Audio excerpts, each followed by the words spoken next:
السلام علیکم ناظرین، ہائی ٹیک نیوز کے خبر نامے میں آپ کا خیر مقدم ہے۔ میں ہوں نیہا خان۔ نظر ڈالتے ہیں آج کی اہم خبروں پر۔ منشیات کی سمگلنگ کے خلاف ایک بڑے کریک ڈاؤن میں کلگام پولیس نے گاؤں منی گام میں 6 دکانیں، 5 گودام، ایک ٹین شیڈ اور ایک پلیٹ فارم سمیت غیر منقولہ جائیدادوں کو ضبط کر لیا۔ یہ جائیدادیں ایک بدنام زمانہ منشیات سمگلر محمد اشرف کھانڈے والد غاز احمد کھانڈے ساکن نپورہ کلگام کی ہیں، جو قاضی گنڈ پولیس اسٹیشن کے دائرہ اختیار میں آتا ہے۔ یہ کارروائی N D P S act کے دفعہ 68F کے تحت قانون کی مناسب کارروائی کے بعد کی گئی، کیونکہ جائیدادوں کو منشیات کی غیر قانونی سمگلنگ سے حاصل ہونے والی رقم اور منشیات کی سمگلنگ کی سرگرمیوں سے براہ راست منسلک پایا گیا تھا۔ آزاد سماجی اور سیاسی کارکن اور چیئرمین گریٹر شہریقاس فہیم ریشی نے وزیر خزانہ اور جموں کشمیر کے لیفٹیننٹ گورنر منوج سنہا پر زور دیا کہ وہ اس خطے کے تجارتی اور سیاحتی شعبوں کی بحالی کے لیے فوری اقدامات کریں۔ اپنی اپیل میں فہیم ریشی نے روشن ڈالی کہ تاجر خاص طور پر شہریقاس میں اور پوری وادی کشمیر میں گزشتہ 2 دہائیوں سے طویل بدامنی، مسلسل ہڑتالوں اور غیر مستحکم کاروباری حالات کی وجہ سے شدید مالی مشکلات کا سامنا کر رہے ہیں۔ نتیجتاً بہت سے تاجر ڈیفالٹر ہو گئے ہیں اور ان کے قرض کے کھاتے مختلف بینکوں میں تقریباً 26,000 کروڑ روپے کے نان پرفارمنگ اثاثوں این پی ایز میں تبدیل ہو گئے ہیں۔ سنیل ڈمپل نے بھارتیہ جنتا پارٹی پر سخت تنقید کرتے ہوئے کہا ہے کہ بھارتیہ جنتا پارٹی کے دلوں میں کشمیری مسلمانوں کے خلاف نفرت اور زہر بھرا ہوا ہے۔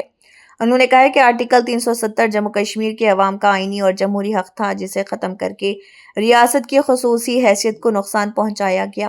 میڈیا سے بات کرتے ہوئے سنیل ڈمپل نے کہا کہ جموں کشمیر کی ریاستی حیثیت کی بحالی وقت کی اہم ضرورت۔ انہوں نے دعویٰ کیا کہ ریاست کے عوام اپنی شناخت، حقوق اور آئینی تحفظ کے لیے جدوجہد جاری رکھیں گے۔ انہوں نے مزید کہا کہ آرٹیکل 370 کی منسوخی کے بعد خطے میں سیاسی، سماجی اور معاشی صورتحال متاثر ہوئی اور عوام خود کو نظر انداز محسوس کر رہے۔ سنیل ڈمپل نے مرکزی حکومت سے مطالبہ کیا کہ جموں کشمیر کو مکمل ریاستی درجہ بحال کیا جائے اور عوام کے جذبات کا احترام کیا جائے۔ بے حد افسوس کی بات ہے کہ 5 اگست 2019 کے بعد ہماری ریاست کو توڑنے کے بعد اور آرٹیکل 370 کو ہٹانے کے بعد بھارتیہ جنتا پارٹی کے کچھ پاگل نیتا یہ الزام لگا رہے ہیں کہ جموں میں 90% سے زیادہ جموں ڈیولپمنٹ اتھارٹی کی JDA کی زمینیں جو ہیں وہ کشمیریوں نے قبضہ کیا ہوا ہے، جس میں کوئی حقیقت نہیں ہے۔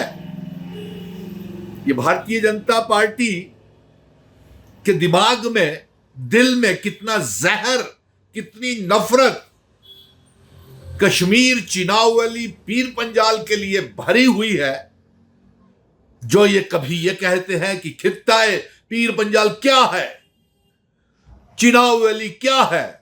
کشمیریوں نے جموں کی زمینوں پہ 90% JDA کی لینڈ کے اوپر، زمین کے اوپر قبضہ کیا ہوا ہے۔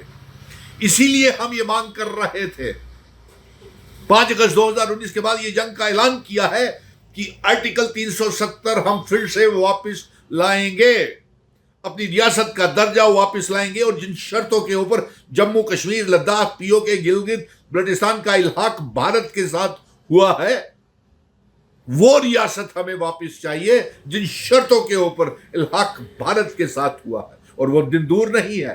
آج جموں کشمیر کی اسمبلی میں جموں کشمیر کے گھر گھر سے، ڈوگروں کے گھر سے، گجر بکروال پہاڑیوں کے گھر سے، چناؤ ویلی، پیر پنجال کشمیر سے یہی آواز نکل کر کے آ رہی ہے کہ ہمیں آرٹیکل 370 چاہیے، ریاست کا درجہ واپس چاہیے۔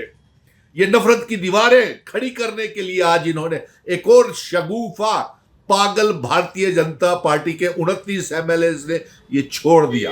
کبھی یہ الگ جموں کی ریاست کی مانگ کرتے ہیں، کبھی یہ گورنمنٹ میڈیکل کالج پہ سیاست کرتے ہیں، نیشنل لا یونیورسٹی پہ سیاست کرتے ہیں، مذہبی تناب جموں ورسز کشمیر کرنا چاہتے ہیں، اور آج یہ الزام لگایا کہ JDA کی 90% زمین جو ہے وہ کشمیریوں نے قبضہ کیا ہوا ہے۔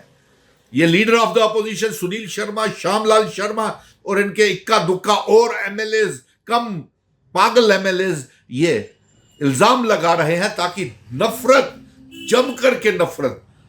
جم کر کے زہر جو ان کے دماغوں میں, ذہن میں بھرا ہوا ہے, وہ اس کی دیواریں جموں اور کشمیر کے بیچ میں کھڑی کرنا چاہتے ہیں. لیکن ایک بات ہم صاف کہہ دینا چاہتے ہیں کہ مہاراجہ ہری سنگھ جی کی ریاست کے اوپر جتنا جموں کی عوام کا حق ہے اتنا کشمیر کی عوام کا بھی حق ہے. جموں اور کشمیر کی عوام, یہاں تک کہ لداخ کے لوگ بھی جموں کشمیر میں زمینیں خرید سکتے ہیں. جتنا جموں کشمیر ہندوؤں کا ہے اتنا مسلمانوں کا بھی ہے, اتنا پہاڑیوں کا بھی ہے, اتنا گجر بکروالوں کا بھی ہے. اس لیے آج اس کی ہم بڑے شبدوں میں کنڈیمن کرتے ہیں جو کچھ جن کا کوئی وجود نہیں ہے. ان ایم ایل ایز نے یہ جو الزام لگایا کہ 90% لینڈ کشمیریوں نے قبضہ کیا ہوا ہے. ارے آپ کے تو ریاست توڑنے کے بعد اور 5 اگست 2019 کے بعد lieutenant governor Bharatiya Janata party کے جو ہیں انہوں نے جموں کشمیر کو آن گرینڈ سیل کر دیا باہر کے انویسٹرز کو. جموں میں فری زمینیں ہاؤسنگ بورڈ کے لیے اور فلیٹس بیچے, جے ڈی اے کی زمینیں بیچے باہر کے لوگوں کو اور باہر کے انویسٹرز کو, یہاں تک کہ فلیٹس بھی بیچے, جے ڈی اے کی زمینیں بیچی, ہاؤسنگ بورڈ کی زمینیں بیچے اور دبئی تک جا کر کے لیفٹیننٹ گورنر منوج سنہا بھیجا ہے. اس پہ آپ کو ایل او پی سنیل شرما, شام لال شرما آپ کو نہیں نظر آیا جو ہماری آئیڈینٹی, کلچر, ڈیموگرافی اور اتہاس کے اوپر, ہمارے مہاراجہ ہری سنگھ جی کے اتہاس کے اوپر حملہ ہوا ہے. ارے آپ کیا لائیں گے؟ آج تھپ تھپانے کو اپنی پیٹھ دل کر رہا ہے کہ ہم نے آرٹیکل 370 کو پھر سے زندہ کر دیا. اسمبلی میں گونج رہا ہے, گھر گھر سے آواز آ رہی ہے.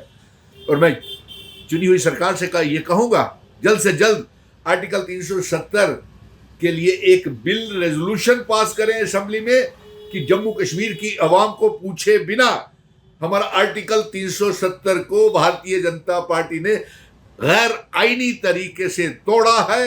اور اب سپریم کورٹ کی ہدایت کے باوجود بھی یہ جموں کشمیر کے درجے کو اغوا کر کے کڈنیپ اور ہائی جیک کر کے رکھا ہوا ہے. یہ ہمارے اختیارات, ہمارے رائٹس, زمینوں اور نوکریوں کے اختیارات ہمیں نہیں دے رہے. ان کی بدولت ہمارے جموں کشمیر میں بے روزگاری بڑھی. آج جموں کشمیر میں جو بے روزگار پڑھے لکھے نوجوانوں کا حال ہے اس کے لیے آرٹیکل 370 ریاست کا درجہ نہیں ہونا اس کا ذمہ وار ہے.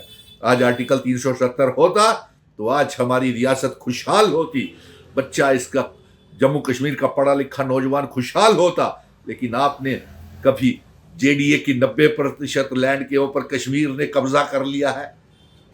بتائیے, آڈٹ کیجئے, کروائیے آڈٹ. بھارتیہ جنتا پارٹی کا دوہرا چہرہ نظر آ جائے گا. یہ پاگل کچھ ایم ایل ایز ہیں, ان کے ودھائک اور 29 ایم ایل اے الگ جموں ریاست بنانے کی سازش کے چکر میں بیٹھے ہوئے ہیں جو ان کا منصوبہ ہم کبھی کامیاب نہیں ہونے دیں گے.